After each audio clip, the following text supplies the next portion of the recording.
Olá pessoal, bem-vindos ao Capturing Christianity. Eu sou Cameron Bertuzzi e estou aqui hoje com o Dr. Sygart. Bem-vindo ao programa. Quero dizer, você já esteve no canal antes. Já estive. Sim, então aqui está você hoje conosco pessoalmente e estou muito animado em conhecê-lo. Gostaria de poder ver sua esposa, mas não posso. Gostaria de poder ver sua esposa, mas tenho certeza de que ela está aqui. Ela está aqui em espírito, não está? Também sinto falta dela. Sim. Bem, hoje vamos falar sobre sua jornada do ateísmo até o cristianismo e há muita coisa que aconteceu entre, sabe, quando você era ateu e agora que é cristão. Falaremos sobre todas as etapas que levaram a isso, algumas das ciências que, como sua formação é em o que é micro, não micro. Bioquímica, e assim, sim, sua formação como cientista, mas foi isso que o levou a aceitar a existência de Deus e, por fim, a se tornar um cristão.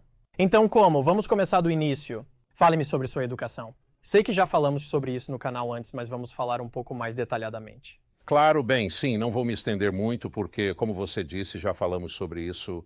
Está em meu livro, então as pessoas podem encontrá-lo. Mas eu cresci basicamente em uma família com 3 gerações de ateus. Eles não eram apenas ateus, eram muito esquerdistas. Meus pais eram membros do Partido Comunista Americano na década de 1930, o que é raro. Portanto, seu ateísmo era muito forte, muito militante. E foi com isso que cresci. Presumi que Deus não poderia existir ou que não é possível que exista um Deus. Totalmente materialista.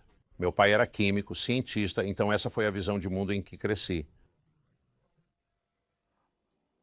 E também a mesma visão de mundo que eu tinha quando fui para a faculdade, onde comecei a estudar química, uma lasca do velho bloco. Sabe? Quando se estuda química, também é preciso aprender um pouco de física. Então, eu estava aprendendo coisas sobre mecânica quântica e coisas da física que me pareciam um pouco estranhas, mas não me preocupei muito com isso. Por fim, decidi que realmente queria estudar a vida. Em vez de ser biólogo, eu queria estudar a química da vida. Então, fui para a bioquímica, onde fiz meu doutorado. E o que aconteceu foi que, mesmo na faculdade, quando jovem, comecei a sentir que havia algo faltando em minha vida.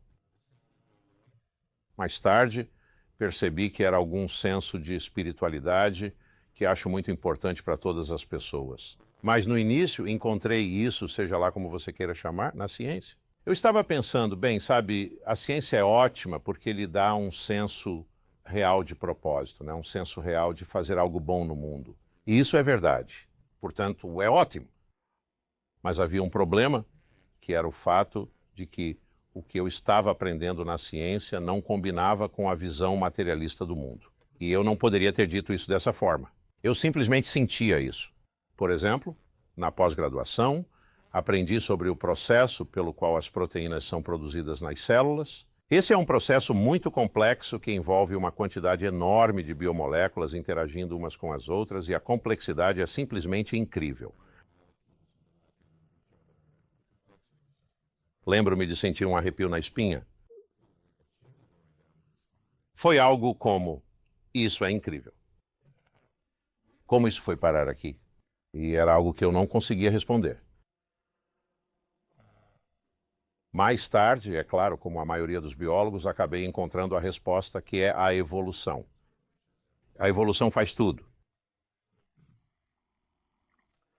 Mas naquela época eu meio que deixei as coisas como estavam, como eram, e comecei a me perguntar se a ciência era realmente a única maneira de encontrar a verdade.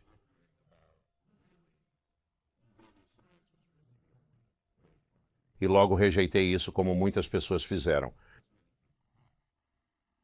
Eu ainda não estava pronto para acreditar em Deus, e isso exigiu muitos outros passos. Foi preciso quebrar minha resistência à ideia que já nasceu comigo.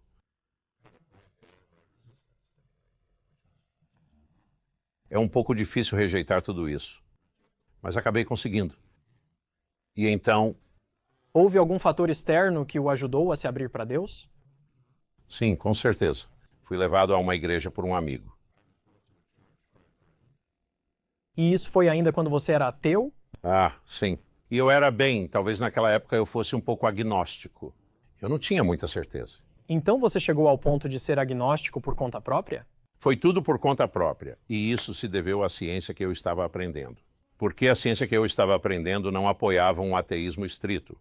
Ela não apoiava um materialismo estrito. E isso vem da teoria quântica, né, do efeito do observador e de todos os tipos de coisas na física, mas também veio do que eu estava aprendendo em bioquímica e sobre como a vida funciona. Parecia que dizer que a evolução explica tudo na vida era muito superficial, era muito fácil. Para mim, não parecia ser suficiente. Isso é interessante porque já ouvi muitos cientistas como Peter Atkins dizerem que Deus é como uma explicação preguiçosa. E você está dizendo que a evolução é uma espécie de explicação preguiçosa. Bem, sabe, naquela época eu também teria dito que Deus era uma explicação preguiçosa. Eu não tinha ideia de qual era a explicação. Eu realmente não sabia o que era Deus.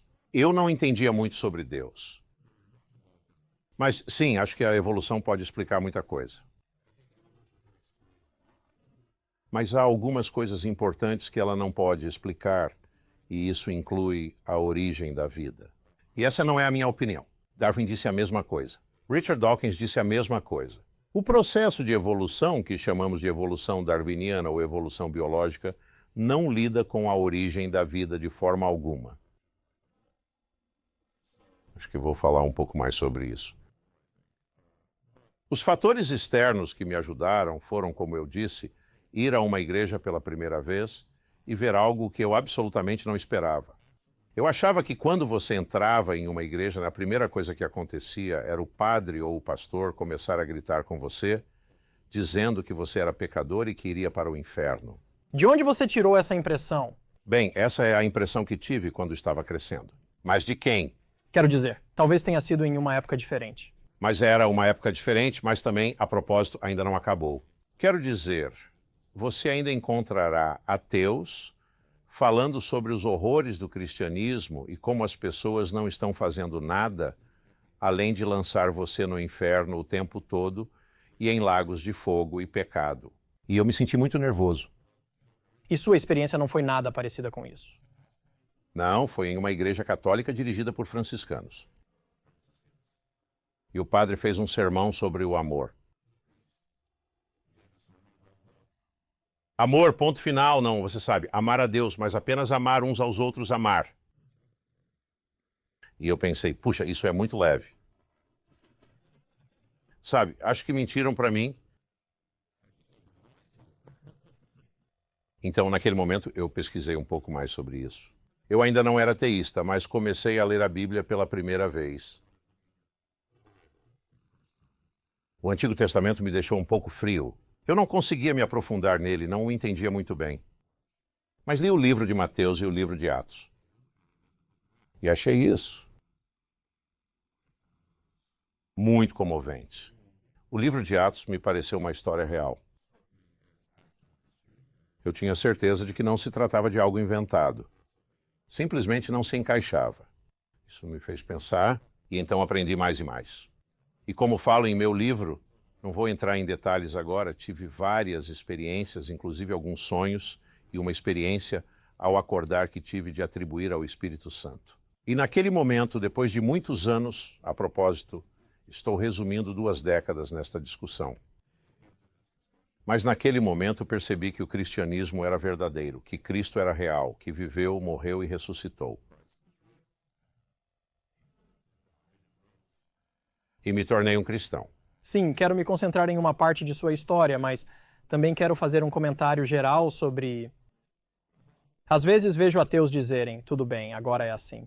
Esse é o motivo pelo qual ele se tornou cristão e geralmente eles apontam alguma coisa ruim que aconteceu ou, sabe, esse é um motivo ruim para se tornar cristão. Mas no seu caso, e acho que em muitos casos, provavelmente na grande maioria dos casos, é uma multiplicidade de coisas diferentes que juntas se acumularam e se desenvolveram ao longo de muitos anos. Você disse que está compactando em uma história de 5 minutos algo que aconteceu com você ao longo de 20 anos. Então, obviamente, você está deixando coisas de fora e não consegue ter a noção de como todas essas coisas se acumularam e levaram a essa enorme mudança de paradigma em seu pensamento e em sua visão de mundo.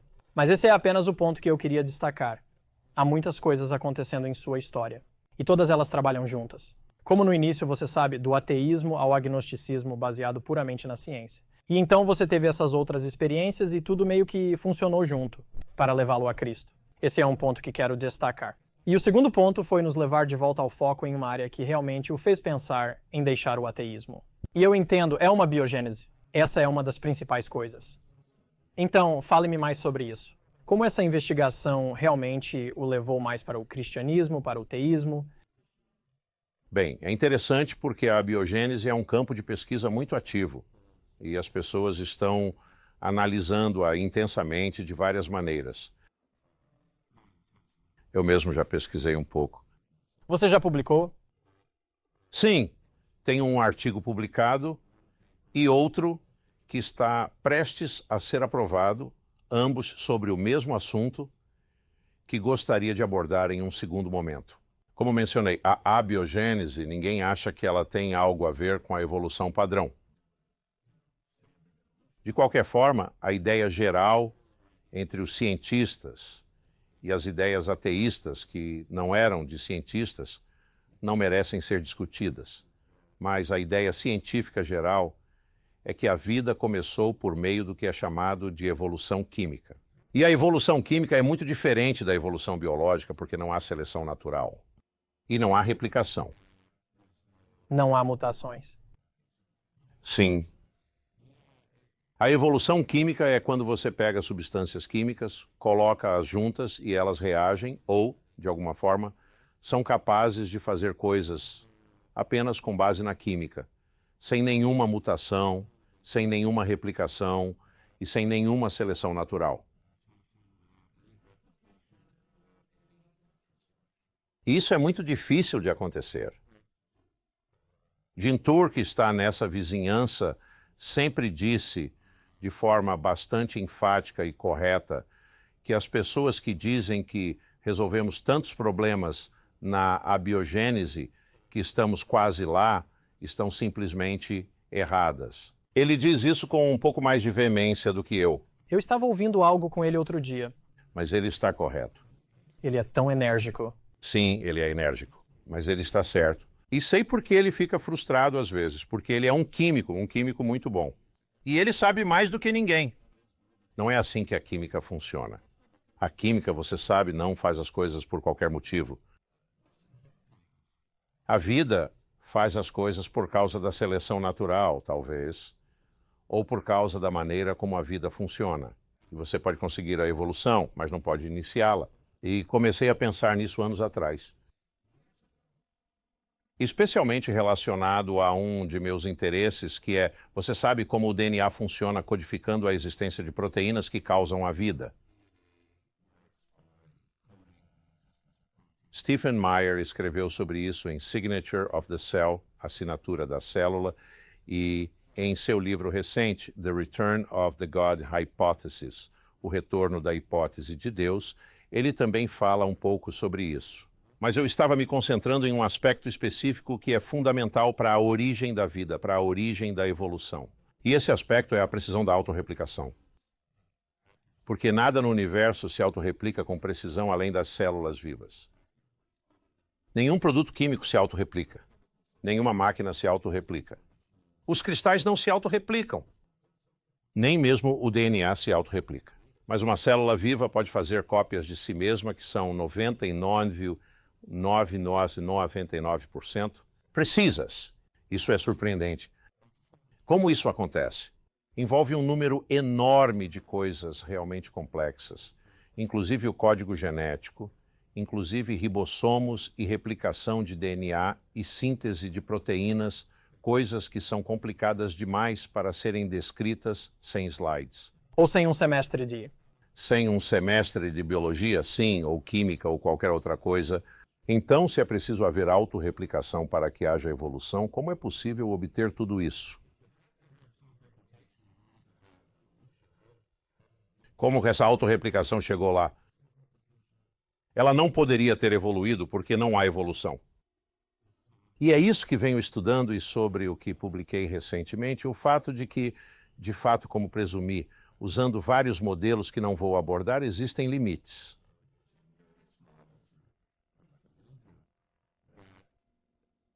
E se você não começar com uma célula que já seja muito boa em autorreplicação, você não conseguirá fazer isso. Você nunca conseguirá ter células vivas e nunca conseguirá evoluir. E como eu disse, isso foi publicado em uma revista teórica. Certo. Portanto, é preciso obter a célula primeiro para que ela comece a funcionar. Para obter uma célula. E obter qualquer evolução. Mas para chegar a esse ponto, para chegar à primeira célula, você precisa de muitas coisas? É essa a ideia? Sim, você precisa de muitas coisas que são muito difíceis de explicar apenas por meio da evolução química. Então, qual é o consenso científico atual sobre a biogênese?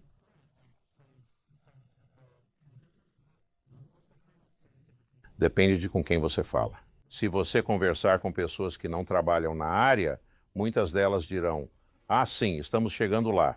Fizemos muito progresso. Sabemos que os aminoácidos estavam em meteoritos, portanto, provavelmente se desenvolveram ou se formaram na Terra primordial. Sabemos que os nucleotídeos podem formar polímeros longos com o RNA. Sim, tudo isso é verdade. Mas as pessoas que são de fato os líderes nesse campo, conhecem os detalhes, e os detalhes são exatamente o que Jim Tour diz. Isso não acontece. Não se obtém polímeros longos, mas sim polímeros curtos. Não há autorreplicação, há recozimento a lixo em vez de coisas boas. Isso é o que eles sabem. E, francamente, acho que muitos deles estão ficando desanimados. Parece que não houve muito progresso. De fato, muito pouco. E o número de problemas continua aumentando. Então, a alternativa a que você chegou foi o quê? Bem, eu não sabia. Achei que estava faltando alguma coisa. Como isso afetou minha jornada para a fé, foi porque ajudou a quebrar essa certeza absoluta de que tudo é explicável pela ciência materialista. Mas eu não sabia qual era a resposta. Quando me tornei crente, comecei a pensar: bem, Deus é o criador do universo. Mas eu também disse, não apenas o universo. Ele também é o criador da vida e dos seres humanos, e tudo isso não pode ser explicado por nenhum outro meio. Mas como? Veja, essa é a minha pergunta. Porque saber que Deus fez algo para mim não é suficiente. Quero saber um pouco mais de detalhes. Não sei se alguém pode aprender isso ou entender isso, porque não sabemos como Deus trabalha, obviamente. Mas quero continuar analisando o assunto e investigando várias hipóteses. Não acho que devamos parar de fazer pesquisas científicas sobre o assunto, mas acho que precisamos estar abertos. E pode ser que a biologia esteja no mesmo ponto em que a física estava antes de Einstein criar a relatividade. Eles estavam meio que presos. Eles haviam resolvido tudo, exceto essa coisa desagradável chamada luz, que ninguém conseguia entender. E quando Einstein resolveu o problema da luz por meio da relatividade, isso mudou a física para sempre. E descobriu-se que a física não estava nem perto de ser completa. E agora estamos em uma posição em que temos muito mais conhecimento, o que torna o quadro físico do universo totalmente diferente do que pensávamos originalmente. E acho que a biologia está exatamente na mesma situação neste momento. Precisamos expandir nossas ferramentas, precisamos incluir novos conceitos em nossos estudos de biologia. E não sou o único a dizer isso. Há até mesmo alguns não teístas que estão dizendo isso. E um desses conceitos pode ser a teleologia, o propósito. Talvez precisemos colocar o propósito de volta nas equações científicas que foi retirado desde Darwin. Toda a ideia da evolução é que ela é cega, certo? O relojoeiro cego. Ela não tem direção, não tem propósito. Bem, a direção que conhecemos está errada. Simon Conway Morris mostrou que há uma direção na evolução. Por meio de seus incríveis estudos sobre o xisto de Burgess e outras coisas, ele mostrou que há restrições. A evolução não faz qualquer coisa. Ela faz apenas certas coisas e faz isso repetidamente.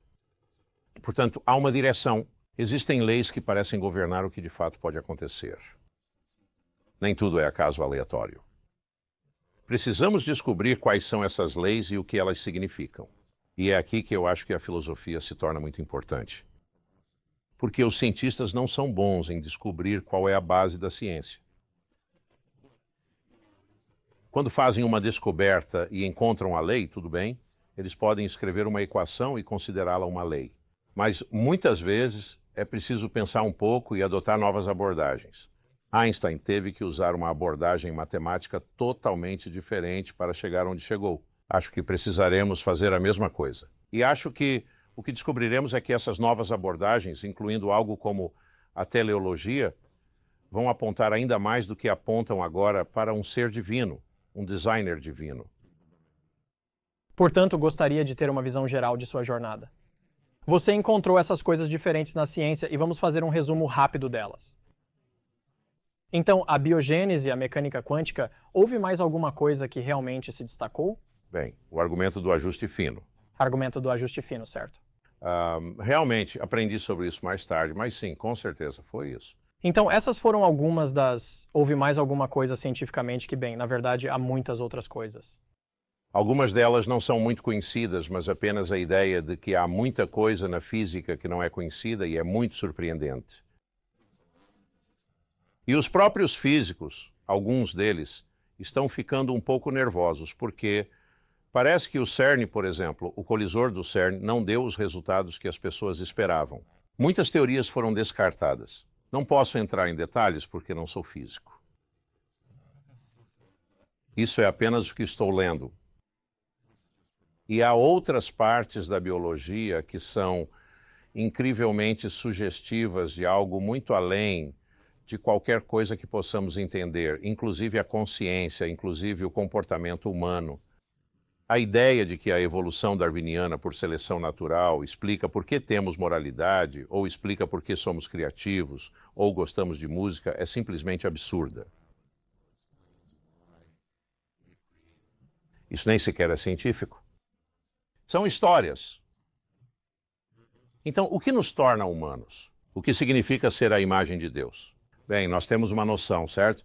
Todo mundo tem a sensação de que os seres humanos não são apenas animais inteligentes. Algumas pessoas negam isso, e eu nunca, mesmo sendo ateu, nunca concordei com essa visão. Sempre soube que os seres humanos eram de alguma forma especiais, muito especiais. Eu não sabia por quê, não sabia de onde isso vinha, mas agora acho que sei.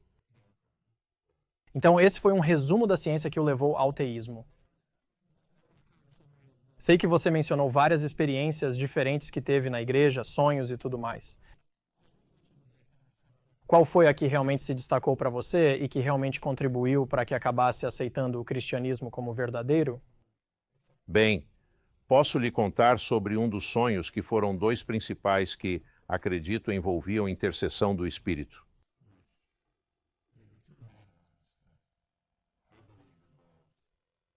Naquela época você estava realmente investigando? Estava lendo muito as escrituras? Estava orando? Não.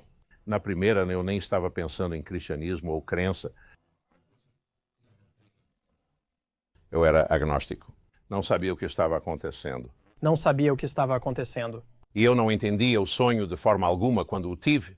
Foi um sonho muito assustador porque não gosto de alturas. E eu estava pendurado na beira de um penhasco, apavorado. Não sabia o que fazer e não conseguia subir. Estava me segurando com as mãos e gritei: socorro, socorro. Não sabia para quem estava chamando, apenas disse: socorro, socorro. E ouvi uma voz dizer: solte-me. E eu disse: o quê? Eu caí. E a voz disse: apenas me solte. Então eu finalmente disse: bem, ok. Então me soltei. E no momento em que me soltei, a paisagem inteira girou 90 graus. Em vez de estar pendurado em um penhasco, eu estava deitado no chão. E havia um homem cuja voz eu tinha ouvido parado ali. Esse era o homem que disse: apenas solte. Acordei e fiquei tipo: uau. O que foi isso? Eu não sabia o que ele queria dizer com deixe ir. Não sabia quem era. E por fim descobri que, é claro, o homem era Jesus Cristo. E o que eu precisava abandonar era toda a bagagem que havia em minha vida e que estava me impedindo de considerar a ideia de um Deus. E por fim, acabei me libertando de tudo isso. Uau! Isso é uma loucura. Houve mais alguma coisa? Você mencionou. A outra foi mais tarde. E a outra foi que eu já estava pensando em talvez acreditar em algo. Não me lembro exatamente onde eu estava, mas o que sei é que nunca tinha ido a uma igreja, a não ser aquela igreja católica. Talvez eu já tivesse ido, mas nunca. O que eles estavam vestindo, os franciscanos? Eram como túnicas? Túnicas marrons, sim. Sim, isso me assustou um pouco. Mas não foi legal? Foi meio legal. Foi legal. Eles eram pessoas muito legais. Eles eram muito legais. Como a cordinha, Sim, a corda pequena. Sim, achei isso estranho. eles raspavam a cabeça ou algo assim. Não me lembro disso. Talvez sim. Católicos, cara, católicos. Sim, bem, essa é outra história. Sim, então me conte sobre a experiência. E eu ainda não tinha lido o Evangelho. Isso é definitivo.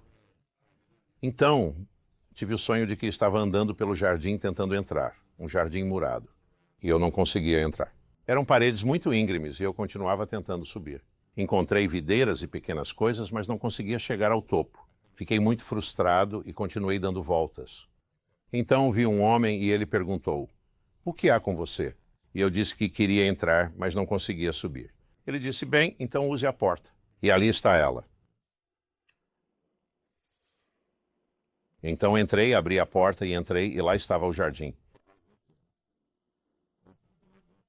E mais tarde, quando eu estava na igreja, acho que a primeira vez que fui à igreja, da qual sou membro agora, havia uma imagem de Jesus batendo na porta.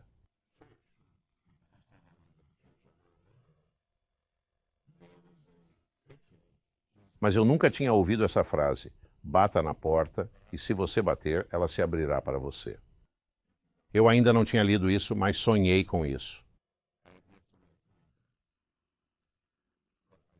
Portanto, isso teve um grande efeito sobre mim, como você pode ver. Sim, estou prestes a começar a chorar. Sim, quero dizer, acho que não há muito mais para cobrirmos nesta curta entrevista. Mas, assim, há algo que você gostaria de deixar com o público antes de encerrarmos? Sim, acho que tem uma mensagem principal. Acho que fui chamado, como muitos de nós somos chamados, para dar uma mensagem às pessoas que estão questionando sua fé, especialmente se estiverem questionando-a por causa da ciência. E essa é a razão pela qual escrevi meu livro. É a razão pela qual estou escrevendo artigos. A ciência e a fé cristã não estão absolutamente em conflito. Entendo que as pessoas que crescem na fé, ocasionalmente, a perdem por vários motivos, mas um desses motivos nunca deve ser a ciência, porque a ciência não é anticristã, a ciência não é ateísta. O cristianismo foi fundamental para a fundação da ciência, para o início da ciência. Todos os cientistas originais eram cristãos, e isso permanece. Ainda há muitos cientistas que são cristãos, apesar da atmosfera atual, que é um tanto hostil ao cristianismo. Mas minha previsão é que o que vejo acontecer agora é que os ateus estão começando a negar a realidade da ciência. Você encontra ateus dizendo: não, o universo não teve um começo. Ele existe desde sempre. Não. Eles dizem que o DNA não é um código. Não existe código genético. Não é um código real. Errado. E a razão? Esses não são necessariamente cientistas, mas são ateus que acham que estão vendo isso de várias pessoas. E a razão pela qual estão atacando os fatos científicos, é porque os fatos científicos estão apontando cada vez mais para o que eles não querem aceitar, ou seja, que este mundo tem um Criador. E tudo o que vemos faz parte da criação, inclusive nós mesmos. Portanto, se lhe disserem que você tem de escolher entre a ciência e sua fé cristã, rejeite isso. Quem lhe disse isso está errado. Isso não é verdade. o que é verdadeiro é o cristianismo.